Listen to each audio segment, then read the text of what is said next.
Greetings and salutations, gamers. My name is Kyle, also known as Gamers Weekend, and welcome back to the Dark Souls Challenge. Last time we took on Miracles Only, which started strong but really picked up on difficulty in the late game. Today we are taking a break from magic runs to complete a user-suggested run, the Shields Only Challenge. This one's going to be a lot more interesting, but before we get into it, let's go over the rules. For this run, my damage must come from shields. No magic, damaging items, or weapons aside from shields are allowed. For today, the challenge begins at the start of the game and ends upon beating the game. As always, I will be at least attempting to beat every single boss in the game, and finally, no glitches allowed. With all that out of the way, this is the Dark Souls Shields Only Challenge.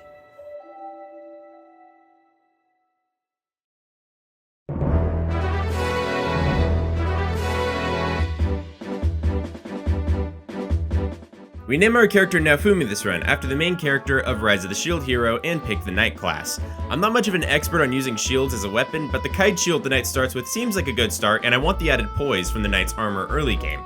Most of the Asylum goes as normal, and once we pick up our shield, we finally get a taste of how much damage we can expect to do this run, and it's... yeah. The bad news is even with a two-handed strike, we do hilariously bad amounts of damage, but at least we can have our shield up most of the time. Our two-handed strong attacks wind-up animation also counts as having your shield up, and I can see where that could come in handy relatively soon. Either way, the Asylum Demon has got to go first. This fight isn't exactly difficult, but really shows off the true challenge of this run. These fights are going to be a lot longer than usual. Asylum Demon is a boss that usually takes less than 20 seconds to beat casually, but this time takes a full minute and a half. The inner speedrunner inside of me is screaming in pain right now. Once we get to Firelink, I quickly realize that I don't really have much of a plan. Usually I come into these runs with a route in mind, but I'll admit it, I'm not entirely sure where to start on this one. I've never really used shields as a weapon before this run, so this is somewhat of a new experience for me. I decided to do what any good Dark Souls run entails. Set your sights on your weapon and build first. I have a good shield in mind, but it's going to take some time to get there. I get through Undead Burg and run past Havel into the Darkroot Basin. I make sure to grab the Grass Crest shield on the way for extra stamina regen and head towards the Undead Parish. I kill a Crystal Lizard along the way in hopes that he'll drop some good Titanite, and he ends up dropping 2 large Titanite shards. That's exactly what I was looking for. I rest up at the Parish bonfire and head down to the church to grab the Firekeeper soul and head for the gate. We get under the bridge and down to the Undead Burg bonfire.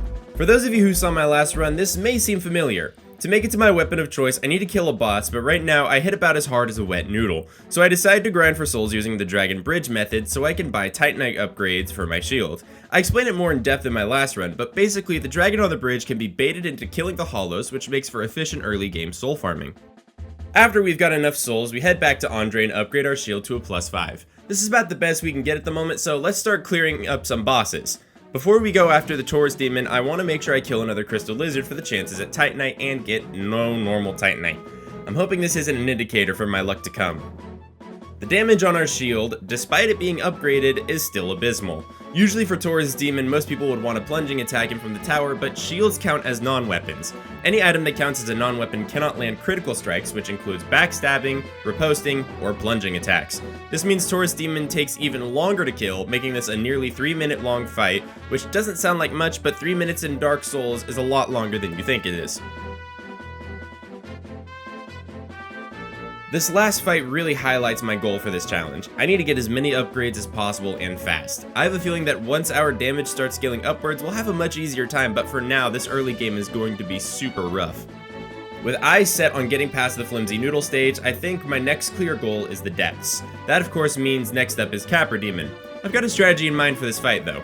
When wielding shield as a weapon, their hitbox still counts as a shield even during attack animations. This is a perfect method to deal with the dogs in the Capra Demon's fight. After we put the Undead Yellers down, it's a long scrap with the Capra Demon, which isn't that difficult, but it does last for almost 5 minutes. At this rate, I could probably do my taxes in the time it takes to kill some of these bosses. Now that Capra Demon is dead, we head into the Depths. There are 2 main things I want from here, but one of them will have to wait for a little bit. For now though, we can grab the Large Ember, which will allow us to upgrade our shields beyond +5. It's not going to be a huge boost in damage, but any upgrade is welcome at this point. With a +7 shield in hand, I think it's time for Gargoyles.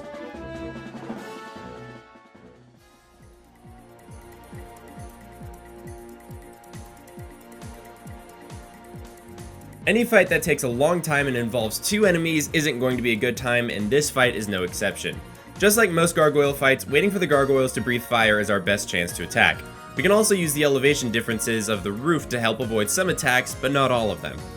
After another 4-minute boss fight, we finally managed to pool noodle the gargoyles to death and ring our first Bell of Awakening.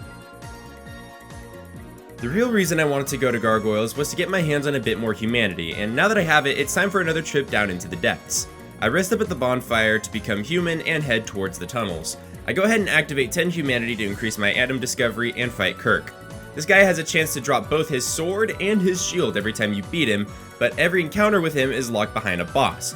If he doesn't drop it now, then I won't get another try until after Ceaseless Discharge, and if that doesn't work, I'll have to wait until after I get the Lord Vessel. I am completely in RNGesus' hands right now. We kill Kirk, and... This is a huge break for us in our run. The Spike Shield not only has fairly good damage as it upgrades for a shield, but it also inflicts bleed damage. This is going to help us out immensely with some bosses. Now I just need to go get the upgrades. I figured I would head down to Pinwheel to get both his souls as well as the Silver Serpent Ring to increase my soul income. Pinwheel is simple as always. Wait, did I actually die to Pinwheel? I think that's literally the first time that's ever happened to me. Man, this challenge really is something. Anyways, since this fight is longer due to low damage, I make sure to keep the amount of clones in the room under control. Add that with the fact that Pinwheel takes bleed damage, and this makes for a pretty simple fight. Afterwards, I grab the Silver Serpent's Ring and start farming for souls. I get my shield at the +5 and head for Quelaag. Okay, if I didn't have arachnophobia before this run, I sure as hell do now. I really wonder if most people realize how tanky this damn spider can be. With our shield, we only inflict 29 damage in a two-handed strike. You want to know how much health Quelaag has? 3,139. I did the math, and you want to know how many times we have to hit this spider with our edgy dinner plate to win? 109 times. Over 100 times. This boss took literal ages and not because of difficulty. On our second attempt at this boss, we have a great run. It seems we have just enough Estus to cover most of our mistakes, boss HP is getting low, all is good. It's been almost 7 straight minutes of boss fight, and all we have to do is... Why are we still here? Just to suffer? After another 7-minute boss fight, we finally take her down. We ring the second Bell of Awakening, which means that right now the run is in a pretty good place. However, I am now in need of professional help to make up for the emotional trauma sustained by lava spiders. That's a t-shirt quote right there.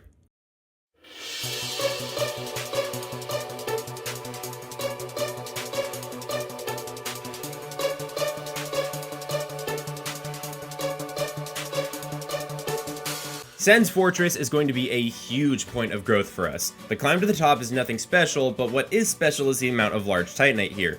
This place is going to be a great stepping stone towards getting upgraded. We get the Gold Serpent's Ring and pick up some large Titanite from the Crestfallen Merchant. With the large Ember, we can now take our Spike Shield up to +10. Now we're rocking some pretty good damage.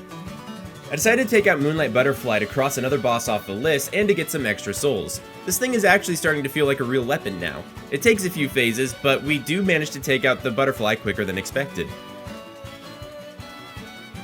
Next up, I decided to take on Iron Golem. Before we do though, I make sure to take out the giant on the tower.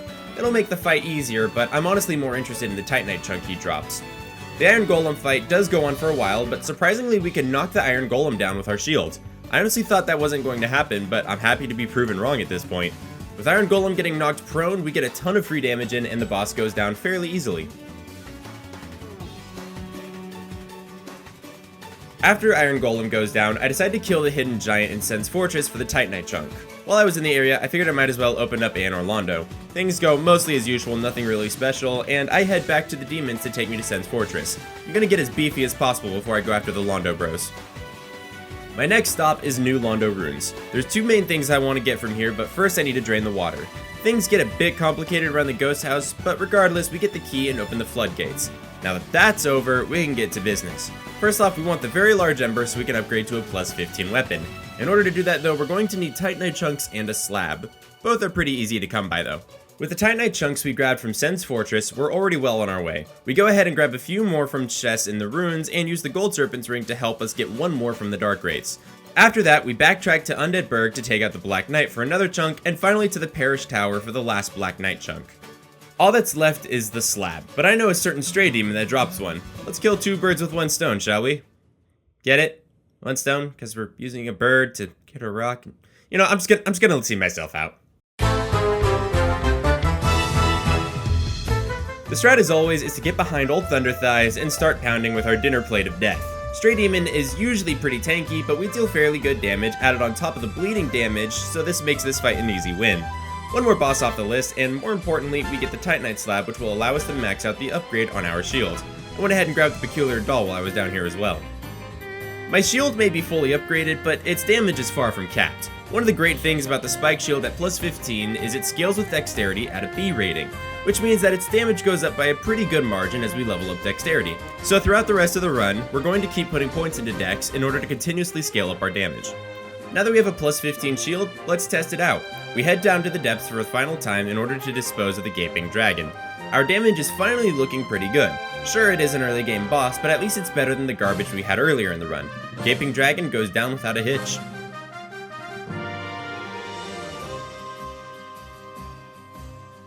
Next up is back into Darkroot so we can chase down Sword Doggo. It's a little tricky to hit the boss at times, but Sif does take bleed damage, and yet again we find ourselves in an easy boss fight. Things are really starting to look up this run.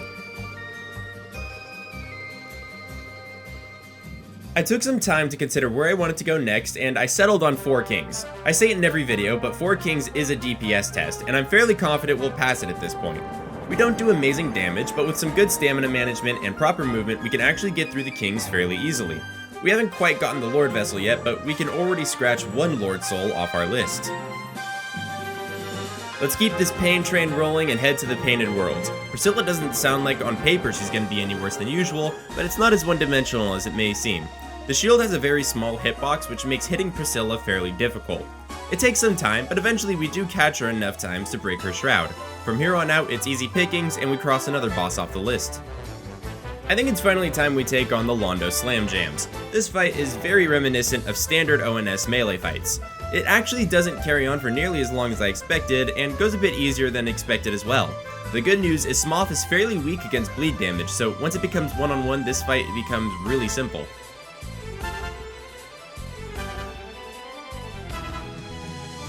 We do have a small problem though.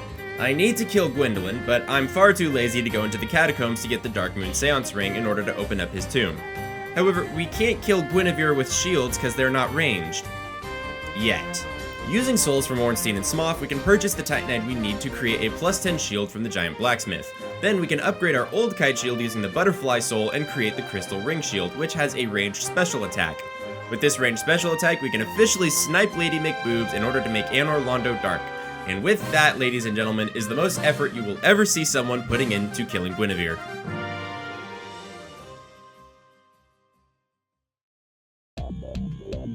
With Anor Londo dark, we head down to Darkmoon Tomb to chase down Ladyboy. This fight is nearly no different than usual, albeit a bit longer than usual due to our damage numbers.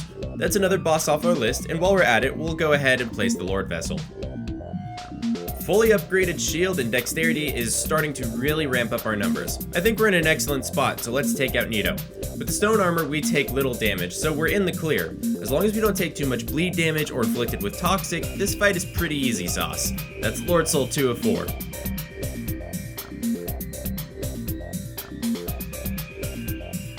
Next area I decide to head into is Izalith, and I run into the weirdest Fire Sage Demon fight I think I've ever had. I approach him as he jumps forward towards me, and then he gets caught in this really weird loop of his flying attack repeating over and over again. I'm not really quite sure why he chose to keep doing this attack. Maybe the AI thought it was the best response to me holding a shield? Either way, it makes the fight super simple, so I'm not complaining. Centipede Demon is up next, and luring him to the platform on the right makes this as easy as ever. I think we've finally overcome that threshold of not doing enough damage at this point.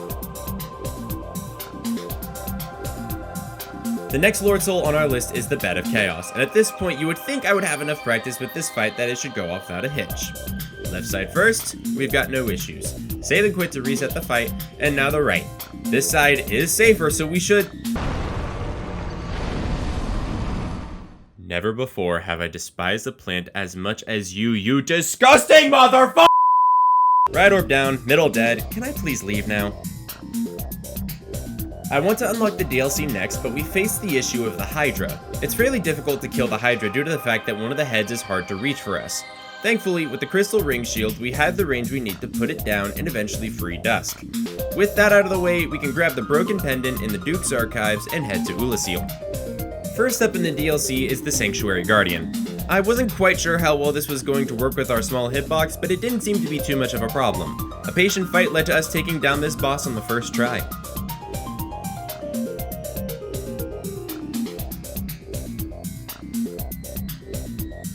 Next up is Artorias, and it seems this good boss luck we've been having has completely run out.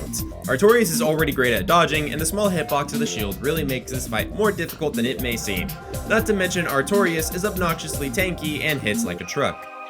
A couple of attempts in, and I knew I was going to either need a new strategy or come back later. Then, of all people, my dad walked in and asked why I didn't just tank the boss, to which I laughed at, then thought about it, then gave it a go. Come to find out, stone armor is surprisingly effective. It took me 3 attempts to get a solid strategy down, but took the W. Of all places that the strategy came from, my dad. Arya Winnin's son has a whole new meaning to it. After clearing out the township and unlocking the Chasm of the Abyss, I decided to detour quickly for Calamite. The fight does seem rough, mostly because of the amount of damage he outputs. We run through our Estus exceptionally fast against the dragon, and we end up more time healing than actually doing damage. So I decided to take a small trip to some other areas first. We head to Anor Londo for the first Firekeeper's Soul from the Darkmoon Blade, grab a Firekeeper's Soul in New Londo Ruins, get past the Fire Dogs in Blighttown for number 3, and finally kill Quaylon for our last soul. 4 upgrades later, and we have a +5 Estus Flask. Now we heal much more with each flask. It's a 6-minute long boss fight with the dragon, but with a better flask we are in a much more comfortable spot. The dragon goes down.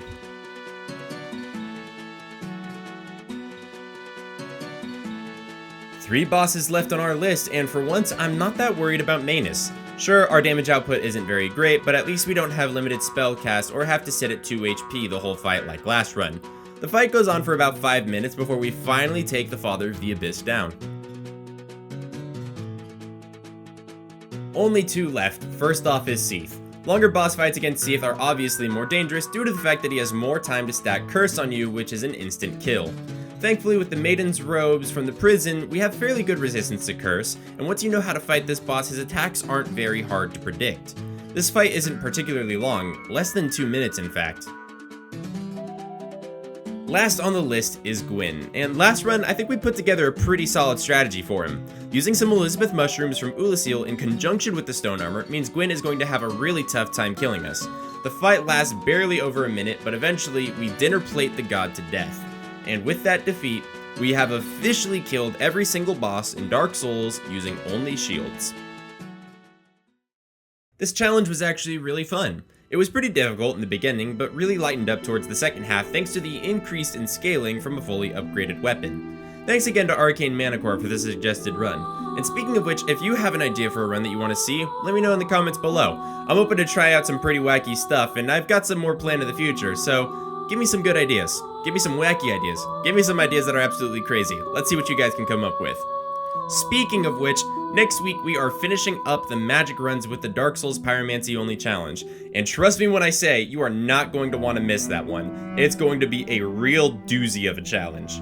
In the meantime, thank you guys so much for watching. If you enjoyed this video, please give it a thumbs up, bop that subscribe button, and ring-a-ting-ling that little bell to be notified whenever I drop another video. And as always, thank you guys so much for watching, and I'll catch you gamers on the flip side.